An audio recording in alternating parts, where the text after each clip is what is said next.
Pernahkah Anda membayangkan jika kita bisa memutar balik waktu? Bayangkan, saat kita mencapai usia tua, kita memiliki kemampuan untuk kembali menjadi bayi dan mengulang hidup dari awal lagi. Terdengar seperti fiksi ilmiah, bukan? Namun, di kedalaman samudra yang gelap dan tenang, ada satu makhluk yang benar-benar melakukan hal itu setiap saat. Makhluk ini tidak memiliki tulang belakang, tidak memiliki otak yang kompleks, tetapi ia memegang kunci rahasia yang dicari manusia selama ribuan tahun, yaitu keabadian biologis. Mari kita buka tabir misteri ini bersama-sama dalam perjalanan yang luar biasa hari ini. Halo semuanya, saya Veronica, dan hari ini kita akan menjelajahi salah satu fenomena paling menakjubkan di planet bumi. Kita akan membahas tentang Turritopsis dohrnii, ubur-ubur yang secara teknis bisa hidup selamanya. Dalam video ini, saya akan membawa Anda melihat bagaimana proses ini terjadi secara biologis dan apa dampaknya bagi dunia ilmu pengetahuan. Kita akan membedah setiap tahap hidupnya, dari polip hingga medusa dan kembali lagi. Pastikan Anda menyimak sampai akhir karena fakta-fakta yang akan saya bagikan akan mengubah cara Anda melihat kehidupan dan kematian di alam liar. Samudra adalah tempat yang sangat luas dan sebagian besar darinya masih menjadi misteri bagi manusia. Di bawah permukaan yang bergelombang, terdapat jutaan spesies yang memiliki cara bertahan hidup yang sangat unik dan terkadang ekstrim. Turritopsis dohrnii hanyalah salah satu dari sekian banyak keajaiban yang bersembunyi di sana. Ukurannya sangat kecil, bahkan hanya seukuran kuku jari kelingking orang dewasa. Namun, kekuatannya melampaui ukuran tubuhnya. Makhluk kecil ini pertama kali ditemukan di Laut Mediterania pada tahun 1883. Namun, rahasia keabadiannya baru terungkap beberapa dekade kemudian. Ini adalah bukti bahwa hal-hal besar seringkali datang dalam kemasan yang sangat kecil. Untuk memahami bagaimana ubur-ubur ini bisa hidup selamanya, kita pertama-tama harus memahami siklus hidup ubur-ubur pada umumnya. Biasanya, ubur-ubur memulai hidup sebagai larva kecil yang disebut planula, yang berenang bebas di air. Planula ini kemudian menempel pada permukaan padat di dasar laut dan berkembang menjadi koloni polip. Dari polip inilah ubur-ubur muda yang disebut Evira terlepas dan tumbuh menjadi bentuk medusa dewasa yang biasa kita kenal. Pada kebanyakan spesies, setelah fase medusa bereproduksi, mereka akan menua dan akhirnya mati. Namun bagi Turritopsis dohrnii, kematian hanyalah sebuah pilihan, bukan kepastian. Mari kita perhatikan lebih dekat apa yang terjadi ketika Turritopsis dohrnii merasa terancam atau mencapai usia tua. Alih-alih membusuk atau mati karena usia, ubur-ubur ini memicu proses regenerasi yang luar biasa. Jika ia mengalami cedera fisik, kelaparan, atau perubahan suhu lingkungan yang drastis, ia akan melakukan sesuatu yang disebut transdiferensiasi. Ini adalah proses di mana sel-sel yang sudah terspesialisasi berubah kembali menjadi sel-sel dasar. Bayangkan jika sel kulit Anda bisa berubah kembali menjadi sel induk dan kemudian membentuk organ baru. Inilah keajaiban biologis yang dimiliki oleh si kecil Turritopsis ini. Proses transdiferensiasi ini sangat jarang terjadi di dunia hewan, dan biasanya hanya terjadi secara terbatas pada organ tertentu, seperti salamander yang menumbuhkan kembali ekornya. Namun, pada Turritopsis dohrnii, seluruh tubuhnya mengalami proses ini. Ia menyerap kembali tentakelnya, tubuhnya mengecil, dan ia tenggelam kembali ke dasar laut untuk menjadi polip sekali lagi. Dalam beberapa hari, medusa yang tadinya dewasa telah berubah menjadi koloni polip baru. Dari polip ini, ratusan ubur-ubur baru yang secara genetik identik dengan ubur-ubur sebelumnya akan lahir. Ini seperti sebuah siklus tanpa akhir, yang memungkinkannya menipu kematian berkali-kali. Anda mungkin bertanya-tanya, apakah ubur-ubur ini benar-benar tidak bisa mati sama sekali? Jawabannya adalah, secara teknis, ya, dalam hal penuaan, tetapi tidak dalam hal faktor eksternal.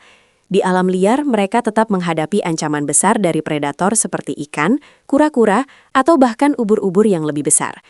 Mereka juga bisa mati karena penyakit yang parah atau jika lingkungan mereka tercemar secara ekstrim. Jadi, istilah abadi di sini lebih merujuk pada keabadian biologis atau kemampuan untuk menghindari kematian karena faktor usia alami. Mereka masih merupakan bagian dari rantai makanan yang sangat kompetitif di samudra. Penelitian tentang Turritopsis dohrnii telah menarik perhatian para ilmuwan genetika di seluruh dunia. Mereka mencoba memahami kode genetik apa yang memungkinkan proses regenerasi sel yang begitu sempurna.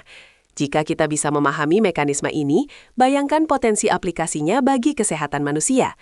Banyak peneliti yang berharap bahwa rahasia ubur-ubur ini dapat membantu dalam pengobatan penyakit degeneratif seperti Alzheimer, Parkinson, atau bahkan dalam regenerasi organ yang rusak. Tentu saja kita masih sangat jauh dari penerapan tersebut pada manusia, tetapi ubur-ubur ini memberi kita cetak biru yang sangat berharga tentang kemungkinan biologis. Selain kemampuannya meremajakan diri, Turritopsis dohrnii juga memiliki kemampuan luar biasa untuk menyebar ke seluruh penjuru dunia. Awalnya mereka berasal dari Mediterania, tetapi sekarang mereka dapat ditemukan di hampir semua samudra, mulai dari perairan Jepang hingga Karibia. Bagaimana mereka melakukan ini? Mereka seringkali menumpang di air pemberat kapal-kapal besar yang melintasi samudra. Karena mereka bisa kembali ke tahap polip saat stres, mereka mampu bertahan dalam perjalanan jauh di dalam tangki kapal yang gelap dan kekurangan nutrisi. Ini membuat mereka menjadi salah satu pelancong dunia yang paling sukses secara biologis. Sekarang, mari kita bahas lebih dalam tentang struktur fisik makhluk unik ini. Turritopsis dohrnii dewasa biasanya memiliki sekitar 80 hingga 90 tentakel. Tubuhnya transparan sehingga kita bisa melihat organ dalamnya yang berwarna kemerahan yang sebenarnya merupakan sistem pencernaannya. Meskipun terlihat sangat rapuh, ubur-ubur ini adalah penyintas yang tangguh. Gerakannya yang lembut di dalam air sebenarnya adalah cara yang efisien untuk menangkap mangsa kecil seperti plankton. Keindahan visualnya yang menyerupai payung kecil yang bercahaya adalah salah satu pemandangan paling puitis di bawah laut, menyembunyikan kekuatan luar biasa di balik penampilannya yang elegan. Salah satu hal yang paling membingungkan bagi para ilmuwan adalah bagaimana ubur-ubur ini mempertahankan memori genetiknya. Saat ia berubah kembali menjadi polip, apakah ia tetap menjadi individu yang sama? Secara genetik, jawabannya adalah iya. Semua sel barunya memiliki DNA yang identik dengan sel lamanya. Ini memicu diskusi filosofis yang menarik tentang apa itu identitas. Jika kita bisa menghapus semua sel tua kita dan menggantikannya dengan baru, apakah kita tetap orang yang sama? Alam tampaknya memiliki cara yang sangat pragmatis untuk menjawab pertanyaan ini melalui ubur-ubur Turritopsis, di mana kelangsungan hidup adalah prioritas utama. Seringkali orang menyalahartikan Turritopsis dohrnii dengan spesies ubur-ubur lain yang juga memiliki kemampuan regenerasi, seperti Turritopsis nutricula. Memang benar bahwa keduanya berkerabat dekat, namun dohrnii adalah yang paling sering dipelajari karena efisiensi proses peremajaannya yang hampir 100% berhasil di laboratorium. Eksperimen menunjukkan bahwa seekor Turritopsis dohrnii bisa mengulang siklus hidupnya berkali-kali tanpa menunjukkan tanda-tanda kelelahan genetik atau mutasi yang merugikan. Ini menunjukkan betapa stabil dan sempurnanya mekanisme kontrol seluler yang mereka miliki. Bayangkan implikasi ekologis dari spesies yang tidak bisa mati secara alami. Jika tidak ada predator, laut mungkin akan dipenuhi oleh ubur-ubur ini. Fenomena ini disebut ledakan populasi ubur-ubur, yang kadang terjadi di beberapa wilayah perairan. Meskipun Turritopsis dohrnii sangat kecil, ledakan populasi ubur-ubur secara umum dapat mengganggu ekosistem, karena mereka memakan plankton yang juga menjadi sumber makanan bagi ikan-ikan kecil. Namun, alam selalu memiliki caranya sendiri untuk menjaga keseimbangan, dan predator alami mereka tetap memainkan peran penting dalam mengontrol jumlah mereka di lautan lepas. Bagi para peneliti, memelihara Turritopsis dohrnii di laboratorium adalah tantangan tersendiri. Mereka membutuhkan kondisi air yang sangat spesifik untuk memicu proses peremajaan. Para ilmuwan harus dengan hati-hati memantau suhu, salinitas, dan ketersediaan makanan untuk melihat bagaimana sel-sel mereka bereaksi terhadap stres. Studi-studi ini seringkali memakan waktu bertahun-tahun, karena proses pengamatan dari tahap medusa kembali ke polip memerlukan kesabaran yang luar biasa. Namun, setiap data yang diperoleh adalah langkah maju dalam memahami biologi seluler yang paling dasar. Meskipun kita sering menyebutnya abadi, penting untuk diingat bahwa keabadian ini adalah strategi bertahan hidup, bukan tujuan. Bagi ubur-ubur ini, kembali ke tahap polip adalah cara untuk selamat dari kondisi lingkungan yang mematikan. Ini adalah bentuk adaptasi yang paling ekstrim. Di dunia di mana perubahan iklim menyebabkan suhu lautan meningkat dan keasaman air laut berubah, kemampuan Turritopsis dornii untuk mereset hidupnya mungkin menjadi keuntungan evolusioner yang besar. Mereka mungkin akan menjadi salah satu penyintas terakhir di lautan jika kondisi lingkungan terus memburuk. Mari kita bicara tentang nutrisi. Apa yang dimakan oleh makhluk abadi ini untuk menjaga energinya? Sebagai karnivora kecil, mereka memakan zooplankton, telur ikan, dan krustasea kecil. Mereka menggunakan tentakelnya yang penuh dengan sel penyengat yang disebut nematosista untuk melumpuhkan mangsanya. Meskipun sengatannya tidak berbahaya bagi manusia karena ukurannya yang sangat kecil, bagi organisme mikroskopis, Turritopsis dohrini adalah pemangsa yang mematikan. Nutrisi yang mereka dapatkan sangat penting untuk memberi energi pada proses transdiferensiasi yang membutuhkan banyak sumber daya biologis. Dalam sejarah bumi, spesies ini mungkin telah ada jauh lebih lama dari yang kita duga. Karena mereka tidak meninggalkan fosil tulang, sulit bagi para paleontolog untuk melacak sejarah evolusi mereka secara tepat. Namun, kerabat mereka di kelompok Cnidaria telah ada di bumi selama ratusan juta tahun, bahkan sebelum dinosaurus muncul. Kemampuan untuk meremajakan diri mungkin merupakan sifat purba yang telah disempurnakan oleh Turritopsis dorni selama ribuan generasi. Ini menjadikan mereka sebagai salah satu desain biologis paling sukses dan tahan lama yang pernah diciptakan oleh alam. Ada sebuah paradoks menarik di sini. Jika ubur-ubur ini terus-menerus kembali ke tahap awal, ia tidak pernah benar-benar tumbuh dewasa, dalam arti mengalami penuaan fungsional. Ia terjebak dalam siklus antara masa muda dan masa produktif. Dari sudut pandang evolusi, ini sangat efektif karena memungkinkannya untuk terus bereproduksi tanpa batas waktu. Namun, ini juga berarti bahwa spesies ini tidak mengalami seleksi alam dengan cara yang sama seperti hewan lain yang mati karena usia tua. Mereka adalah anomali yang menantang hukum biologi yang biasanya kita anggap mutlak. Seringkali, keindahan ubur-ubur ini tertangkap dalam fotografi bawah laut yang luar biasa. Cahaya yang memantul dari tubuh transparan mereka menciptakan efek pelangi yang memukau. Banyak fotografer alam liar menghabiskan waktu berjam-jam hanya untuk mendapatkan bidikan sempurna dari Turritopsis dohorni yang sedang menari di dalam arus. Keanggunan mereka mengingatkan kita bahwa alam tidak hanya tentang kelangsungan hidup yang keras, tetapi juga tentang estetika dan harmoni. Setiap gerakan mereka adalah simfoni biologi yang telah dipentaskan selama jutaan tahun di panggung samudra. Selain aspek sains, kisah ubur-ubur abadi ini telah menginspirasi banyak karya seni, sastra, dan filosofi. Banyak orang melihat Turritopsis dorni sebagai simbol harapan atau kemungkinan bahwa penuaan bukanlah akhir dari segalanya. Di berbagai budaya, mereka mulai dianggap sebagai feniks dari lautan. Meskipun kita tidak bisa meniru mereka secara langsung, keberadaan mereka memberi kita perspektif baru tentang waktu. Waktu mungkin tidak selalu bergerak linier. Terkadang ia bisa berputar kembali, setidaknya bagi makhluk kecil yang luar biasa ini. Mari kita lihat proses peremajaan ini dari sudut pandang genetika molekuler.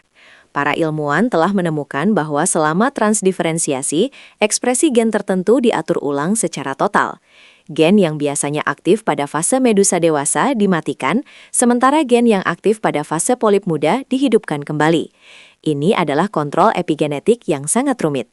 Mempelajari bagaimana ubur-ubur ini mengatur saklar genetik tersebut dapat membuka jalan bagi penemuan obat-obatan baru yang bisa memicu penyembuhan luka yang lebih cepat pada manusia atau memperbaiki jaringan yang rusak secara permanen. Tapi, apakah ada harga yang harus dibayar untuk keabadian ini? Secara biologis, setiap kali ubur-ubur ini meriset hidupnya, ia harus membangun kembali seluruh struktur tubuhnya. Ini membutuhkan energi metabolisme yang sangat besar. Jika ubur-ubur itu terlalu lemah atau tidak memiliki akses ke makanan yang cukup saat proses transdiferensiasi dimulai, ia mungkin gagal dan mati di tengah jalan. Jadi, keabadian mereka bukanlah sesuatu yang gratis atau tanpa usaha. Itu adalah perjuangan biokimia yang intens dan penuh resiko yang dilakukan demi kelangsungan hidup. Dunia medis saat ini sangat tertarik pada konsep senescence atau penuaan sel. Pada manusia, sel-sel kita memiliki batas berapa kali mereka bisa membelah yang dikenal sebagai batas Hayflick. Namun, Turritopsis dorni tampaknya tidak mengenal batas ini. Sel-sel mereka tidak hanya membelah, tetapi juga memperbaharui diri. Memahami perbedaan antara sel manusia yang menua dan sel ubur-ubur yang meremajakan diri adalah salah satu tantangan terbesar dalam biologi modern. Jika kita bisa meminjam sedikit saja dari mekanisme ini, dunia kedokteran akan mengalami revolusi yang belum pernah ada sebelumnya. Tahukah Anda bahwa Turritopsis dorni bukan satu-satunya makhluk dengan kemampuan regeneratif luar biasa? Ada hidra, organisme air tawar kecil yang juga tidak menunjukkan tanda-tanda penuaan. Namun, Turritopsis tetap menjadi yang paling unik karena kemampuannya untuk mengubah seluruh bentuk tubuhnya kembali ke tahap larva. Ini adalah level regenerasi yang jauh lebih kompleks daripada sekedar mengganti sel yang hilang. Ia benar-benar merombak seluruh identitas biologisnya. Keunikan inilah yang menjadikannya subjek penelitian paling menarik di bidang biogerontologi. Seiring dengan kemajuan teknologi pencitraan, kita sekarang bisa melihat proses ini dalam detail yang belum pernah terlihat sebelumnya. Dengan mikroskop elektron, para peneliti bisa melihat bagaimana serat otot ubur-ubur ini terurai dan dibentuk kembali menjadi jenis sel yang berbeda. Proses ini sangat teratur dan tidak kacau, menunjukkan bahwa ada program instruksi yang sangat ketat di dalam setiap selnya. Setiap kali saya melihat rekaman ini, saya selalu merasa kagum betapa canggihnya alam dalam merancang mekanisme pertahanan hidup bagi makhluk sekecil ini. Namun, kita juga harus waspada terhadap penyebaran global spesies ini. Meskipun mereka menakjubkan, pengenalan spesies ke lingkungan baru selalu membawa resiko. Karena mereka sulit mati, mereka berpotensi menjadi spesies invasif yang mengganggu keseimbangan lokal. Para ilmuwan terus memantau populasi mereka di berbagai pelabuhan dunia untuk memastikan bahwa kehadiran mereka tidak merusak ekosistem asli. Ini adalah pengingat bahwa bahkan makhluk yang paling mengagumkan pun bisa memiliki dampak yang tidak terduga jika berada di tempat yang salah. Banyak orang bertanya, jika ubur-ubur ini abadi, kenapa laut tidak penuh dengan mereka? Seperti yang saya sebutkan tadi, faktor kematian eksternal sangatlah nyata. Lautan adalah tempat yang berbahaya. Selain predator, ada juga fenomena alam seperti badai besar yang bisa menghancurkan koloni polip di dasar laut. Selain itu, kompetisi untuk mendapatkan makanan sangatlah ketat. Keabadian biologis hanyalah satu alam dalam kotak peralatan bertahan hidup mereka. Tetapi itu tidak menjamin keamanan total di tengah kerasnya alam liar. Melihat Turritopsis dorni membuat kita merenungkan arti dari kehidupan. Apakah hidup adalah tentang durasi atau tentang pengalaman? Bagi ubur-ubur, hidup mungkin hanya tentang pengulangan siklus yang efisien. Bagi kita manusia, kita mungkin tidak memiliki kemampuan untuk meremajakan diri, tetapi kita memiliki kemampuan untuk belajar, mencipta, dan mewariskan pengetahuan. Mungkin keabadian kita tidak terletak pada sel-sel kita, melainkan pada apa yang kita tinggalkan untuk generasi mendatang. Namun, belajar dari ubur-ubur ini tetap memberi kita inspirasi untuk terus mencari cara memperpanjang kualitas hidup kita. Sebagai kesimpulan, Turritopsis dorni adalah bukti nyata bahwa batas-batas biologi yang kita ketahui masih bisa dipatahkan. Makhluk kecil ini menantang pemahaman kita tentang penuaan dan memberi kita harapan untuk penemuan-penemuan besar di masa depan. Samudra masih menyimpan begitu banyak rahasia, dan setiap kali kita menyelam lebih dalam, kita menemukan sesuatu yang mengubah cara kita memandang dunia. Terima kasih telah menemani saya dalam perjamuan menaan ini untuk mengenal si kecil yang abadi dari kedalaman laut. Jika Anda menikmati informasi tentang ubur-ubur abadi ini, jangan lupa untuk menekan tombol like dan subscribe ya.